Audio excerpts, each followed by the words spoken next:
That is how it is done. That is how you do it. That is how you show you are the best team in Europe and stamp it and certify it.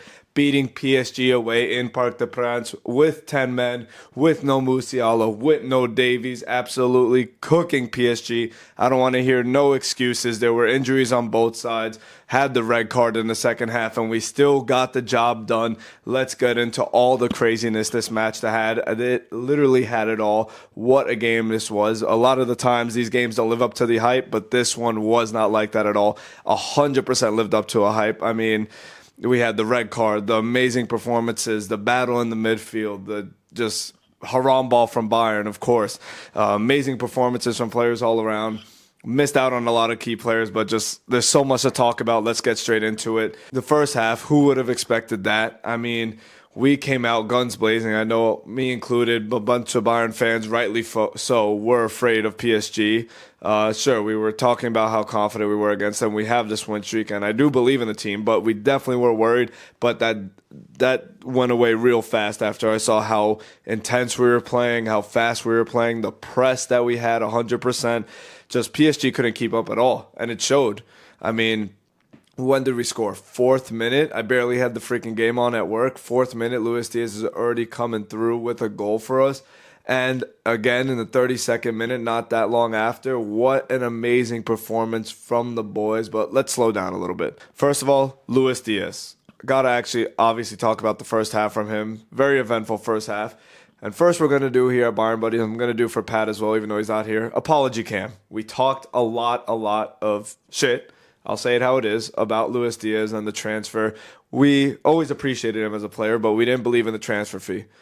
After how he's been playing this season, and I mean, this is the best season he's had in his life, so I think it was fair to criticize the transfer fee, but it's definitely paid off.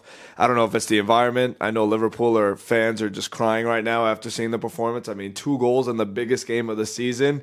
Sure, he did some naughty stuff that we'll get into, but 2 goals in the biggest game of the season, easily worth the money, especially because it's not just this game he's been cooking all season long. Absolutely locked that in. My Colombian PR is going through it for Bayern Munich, and I couldn't be happier. Keep on spitting Luis Diaz. Let's lock that in. Next, I mean, I already mentioned it. The pressing from the team, the front three, the cohesiveness from the team of pressing together. This was one thing I was worried about, was the midfield battle. I didn't know if we were going to stand up to it. Pavlovic not having the most experience, and then, him and Kimmich, maybe the duo hasn't been super stamped in big games, but, I mean, the press was all there from the midfield battle up front. Defensively cohesive as a unit. Company has these boys running on a new level with the pressing. That's what literally killed PSG in the first half and realistically killed off this game. And then also with the pressing, we have to talk about, especially in the first half. Second half, of course, was a little different, but in that first half, the defensive work rate, we knew we were going to need it, especially from our wingers. Kane always gives it, but from our wingers, we were going to need it. We are going to need help on those wings when they were trying to isolate our fullbacks, Limer and Stanisic, and they 100% came through. Everyone was tracking back, even in, going from defense to attack. You know how much effort that takes, and they were 100% giving it for this game. They came to play this game in the front three. I just got to applaud them for the defensive work rate they had, and especially the first half. I mean, second half goes without saying, but especially in the first half before we scored, or when we were 1-0 up. So yeah, the first half, Luis Diaz, we get the goal early thanks to pressing. I mean, Gnabry, what a ball. I was a little worried since he still came off a little bit of injury. We weren't 100% certain if Gnabry had the quality to still play against the top teams. Sure, he's been doing it in the Bundesliga, but he continues it. I mean, sure, he didn't get the assist for it, but I mean, just that ball through to Elise was absolutely exquisite. It was orgasmic stuff from Gnabry. I haven't seen stuff like this in so long, and then obviously the goal came from that. It was just beautiful stuff. And while we're on the topic of Gnabry, I mean, he could have made it, was it 3-0, I believe, or 2-0? That shot that hit both posts, it easily could have been another goal for him on the day, which would have been an amazing statement. Unfortunate, hit both posts, but that would have been an insane goal. One of his best goals I ever seen. Yeah, and then we get, obviously, Diaz's second goal. Marquinhos, I don't know really what he's doing. It's kind of crazy, but, Luis Diaz took the opportunity. We've seen him miss one-on-ones in the past and be not as clinical, but was clinical today, and that's what we needed. Marquinhos fell asleep. Diaz pounces, and that was it. And then on top of Gnabry's missed goal, we also had Stanisic's offside goal. Could have been another chance to make it 3-4-0 in the first half. So Bayern were absolutely buzzing. There were a couple other chances in the first half, but those were the big ones that absolutely stand out. Stanisic getting on the score sheet would have been hilarious. I don't know. That would have been just funny. Stanisic at all players, that would have been tough. But outside of the Bayern stuff, let's get into the Dembele stuff. Let's get into the PSG side. Really, their main threat was in behind Limer. Barcola had an amazing touch that Neuer came up clutch with a save. That was insane. The touch, just poked it out of the air, got in behind Limer. They got in behind him, and Nuno was getting in behind Limer throughout the game, I would say. But, a few times here and there. That's really where the biggest chances, I would say, came from, other than the goal, of course. And, it didn't come to a goal, but what did come to a goal was Dembele.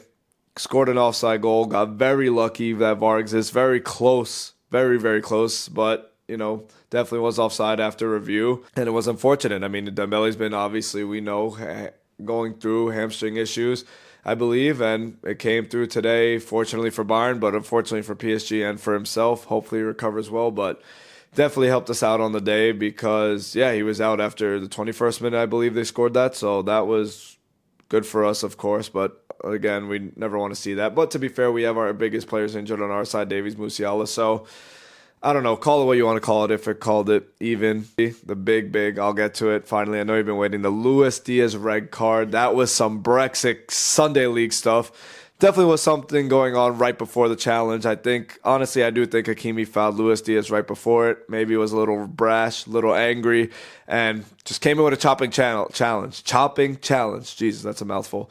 I don't know what to say. So part of me at first was like, that's a little rough of a red card, but I just watched the highlights back again, and definitely could have done some damage to Hakimi. How did I forget? Did do some damage to Hakimi. He took him out the game, so definitely could have been a lot worse for Hakimi. I hope he obviously heals as well. Same for Dembele. But yeah, at the end of the day, that definitely had to be a red card, especially in where the game's at today. Maybe in the 2007-8, that was just a normal challenge, a little warning. But in today's game, 100% a red. And, that's a classic South American game. Balling, get 2 goals on your hat trick, on your new team. And yeah, classic South American, just play right there. Get the 2 goals. Go on, get a red card, another day at the office, and yeah, it was just Brexit stuff. It's funny. I love to see it, especially, that it didn't cost us. Almost did. And speaking of almost costing us, let's get into that second half. We survived 45 minutes. I know Dembele was out, and they already had Doué out. Take it with a grain of salt, but we survived 45 minutes, 10 men down to PSG, one of the most lightning teams last year throughout the Club World Cup. And yeah, Joao Neves, after seeing what he did, he should have started. Got the goal. That was a very acrobatic goal. That was honestly very impressive. And he almost had the second, probably the biggest chance to take us out with that header. I thought he was going to start in the midfield. That's why I was worried about the midfield battle. Him, Vitinha, Emery. I thought it was going to be a triple-headed beast, but they didn't start him, and clearly it might have costed them. I don't know how he would have done 11 on 11, but he could have helped with the press, definitely. I think that was a mistake on PSG's side. Almost cooked us. They had their chances in the second half. Crosses were coming in. Neuer was back in his beast mode, in his prime. That was amazing stuff from Neuer. They dominated us. At the beginning, we had some flow, but as the second half went on, we clearly got into a low block, Haram ball. Bischoff came on for Gnabry. Kim came on eventually. We knew what we were doing. Haram ball had to happen. We knew it was coming.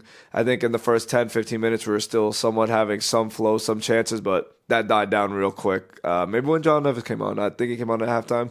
He got into the game, and clearly, stuff was starting to go down, of course. And yeah, so second half was all PSG. Thanks to the second half, I think the possession stats I have behind me were actually like 71-29. They had like 25 shots. Absolutely insane, but that's why we don't watch the stats. We watch the game. Yeah, let's talk about it. Second half, we survive. It was very close. PSG was basically in our half for most of the second half of the second half. All of it, basically. It was hard to watch on the trade ride home, cutting in and out. Scared that PSG were going to get their second. But we survived. We hang on, and that's just a testament to the defensive performances we've had this season. Upamecano has clearly stepped it up. Stanisic has been solid since coming back from injury, getting the chance he deserves. Limer has, of course, been balling. Underrated, as I mentioned. He was pocketing that whole left side other than a couple balls over the top, as I mentioned. Just Limer, man, you guys got to go. Glaze him in the comments below because he's absolutely been insane at that right back position. It's going to be amazing to see him throughout the rest of the season. And Todd did his thing, I would say. He's been shaky in some games this season, but he did his thing. But let's talk about the key players in this game, in my opinion. Limer, I'm going to just leave it at that. We already talked about it. Diaz going crazy this season. I'm pretty sure it was 16 games, 16 goals and assists before this one. So if my math is correct, it's about like 18 and 17. Insane. Kane playing everywhere from CDM, which we knew he was going to do. You know, breaking the press of PSG that they were trying to do. Just, he was absolutely everywhere once again. And Gnabry is clearly still key, as I mentioned. You know, he actually played good against a formidable opponent, and he's earning that next contract. Nowhere near as much, nowhere near as long, but another 2-year contract, I think we could lock that in. Pavi showed that he can hang with the best of them in the midfield. You know, this was a big test for him, for company, and he shined through in the first half. His football rating was actually under a 7, but in my opinion, in the first half, he was key. He showed that he could hang with them. And then, yeah, obviously, new midfield partnership. It's been a thing now. Pavlovic and Kimmich. Hopefully, that could get us to the Champions League final instead of Goretzka and Kimmich, who's only gotten us to Champions League semifinals. Yeah, we just Goretzka and Kimmich. That's over. How can I not say Neuer? Neuer brought back the clock. Had some good saves, some commanding presences on the corners where there was a lot of pressure. Of course. Had a great save. You know, PSG were taking a lot of long shots, and he had one save where he punched it out, corners, claiming them all over the place. First half, he was absolutely amazing. It reminded me a little bit, not as crazy, not nearly as crazy, but 2020 versus PSG. You know, similar stuff. Neuer's still balling. I don't know when Erving's going to get his chance, only in the Pokal, but yeah. We go 16 for 16. We showed everyone that, you know, was doubting us. So I told you guys, we're always going to be underdogs no matter what team we play because we get no respect and we have to just win the tournament, put our heads down to get any respect. So, yeah, we showed them who's boss. PSG were undefeated with us, top of the table. Now we're top of the table, lock that in. Only team that's left to take down is actually our next opponent, who's also undefeated, Arsenal, who are right below us. And, yeah, you know what's coming. We're going to beat Arsenal. PSG are better than Arsenal, and we'll get into the predictions later, but yeah, just insane. Who would have thought Company could do this? Second season at a huge club. Obviously, we know the pedigree comes with from playing, you know, at Man City and whatnot. But who would have thought that Company could do this? I mean, from switching the tactics from the first and second half, handling that red card from Luis Diaz, having to play haram ball, having them play liquid football in the first half, just resting the players at the weekend even. I don't think he gets credit for that. We got to give Company credit just how energized. I think, yeah, without resting those players at the weekend against a fifth-place Leverkusen team who was having a bit of a comeback from their terrible start with Ten Hag. I mean, Company took a huge risk and we still dominated 3-0. So that just goes to show the tactics, the morality of the team, just how the team is flowing, the chemistry, the energy. And, yeah, we're going to get Musiala and Davies back. And so, yeah, it's getting a little long.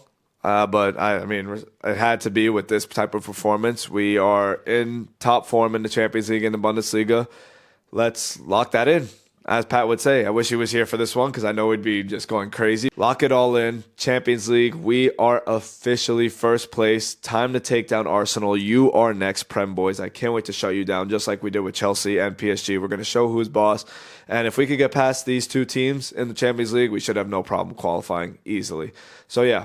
Let me know what you guys think about the game down below. PSG fans, I want to hear it. Come on, man. I mean, you guys were in the last video talking shit, and now look at all you. See you guys on the weekend for the Bundesliga game. We'll be live streaming. We'll be doing all that good stuff. Beautiful stuff from the boys.